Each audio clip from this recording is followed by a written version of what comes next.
Olá, seja bem-vinda ou bem-vindo ao canal Codando Hoje. Eu sou a Débora e hoje nós vamos falar sobre o banco de dados. Você sabe o que é um banco de dados? Um banco de dados é um conjunto de dados que contém linhas e colunas e contém informações nessas linhas e nessas colunas. Por exemplo, um Excel. Quando você vai criar um Excel, você coloca uma coluna e uma linha.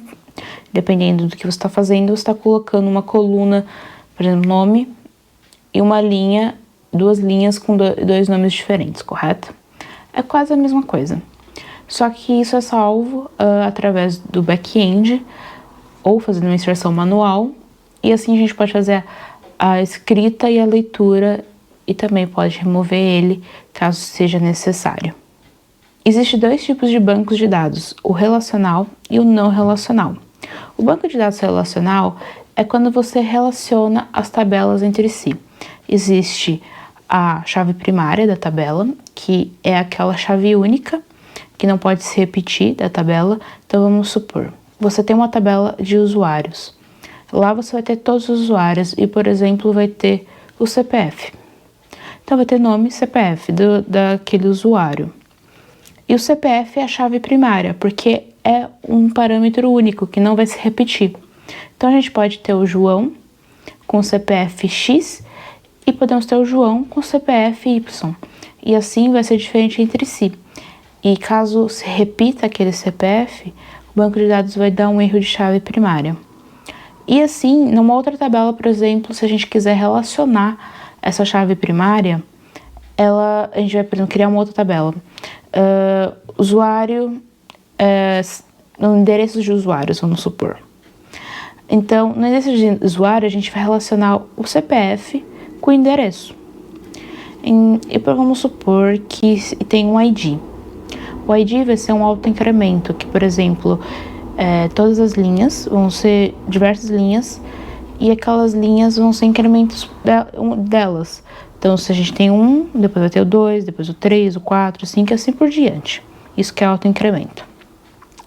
Então, o João 1 tem dois endereços e a gente vai relacionar com o CPF. Então, vai ter uma coluna CPF underline usuário e vamos supor o CEP. E aí vai ter essas duas. E aí, o que vai ser relacionada para ser uma chave estrangeira, né? Que é o que relaciona uma tabela com a outra? O CPF. Então, a gente vai ter o CPF entre os dois. E quando a gente quiser fazer uma query parecida com essa daqui, que tem um inner join, que é quando a gente está pegando uma informação de uma outra tabela e juntando as duas informações, a gente vai pegar pela chave primária, que é o CPF. Assim, a gente consegue relacionar uma tabela com a outra e com todas as informações. A gente pode relacionar N tabelas, N informações. Pode ter mais de uma chave primária numa tabela. A gente pode ter mais de uma chave estrangeira em uma tabela. Então, assim que a gente trabalha com um banco de dados relacional. Agora, a gente tem um banco de dados não relacional, que ele é conhecido como NoSQL, porque ele não é estruturado igual ao SQL. O SQL normal, que é o relacional, é Structured Query Language. Agora, o NoSQL, ele é Not Only SQL, que é, no caso, o SQL Structured Query Language. Então, vamos supor que a gente tenha um arquivo de texto.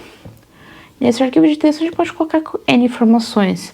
A gente quer ter o João e a gente quer ter o João 2. E vai ter o CPF dos dois. Só que a gente não vai conseguir validar essa informação, que se o CPF está repetido ou não. A gente vai poder colocar aquelas informações, por exemplo, colocar mais um parâmetro, por exemplo, data de nascimento só para o João 2. E o João 1 não vai ter. No SQL normal, a gente teria uma coluna e ela deveria ser não obrigatória ou obrigatória, dependendo se você quiser que exista para os dois. Se não for não obrigatória, só vai ficar nulo vai ficar vazio. Então, no caso, se a gente vai trabalhar com NoSQL, a gente pode ter aquela coluna mesmo que não exista para os outros. E a gente não tem esses parâmetros para poder relacionar um com o outro. Tem como relacionar? Sim, tem. mas não é da mesma maneira que no SQL.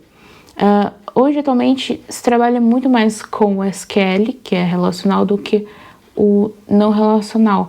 Até por questão de banco de dados gigantes, por exemplo, de empresas gigantes que você vai trabalhar, e eles vão trabalhar com relacional porque é muito mais prático para buscar as informações do que o não relacional. Então, o que é um SGBD? O SGBD é um sistema de gerenciamento de banco de dados. É aquilo que você vai usar para você fazer esse tipo de query aqui, que você vai escrever e fazer as consultas, ou nem precisar fazer as queries, já vai ter tudo lá prontinho para ti. Vou dar um exemplo, o SQL Server, que é um dos mais famosos. Aqui você pode usar esse carinha aqui e fazer buscas neles até sem precisar escrever. Então isso é um sistema de gerenciamento de banco de dados. É um software que é desenvolvido para você poder fazer a pesquisa dentro do banco de dados. Quais são os bancos de dados mais utilizados atualmente? Atualmente os que são mais utilizados são SQL, Oracle, MySQL e Postgres. Também temos o NoSQL, que a gente pode usar, dar um exemplo, que no caso o Firebase tem uma opção de ser NoSQL que você usa online.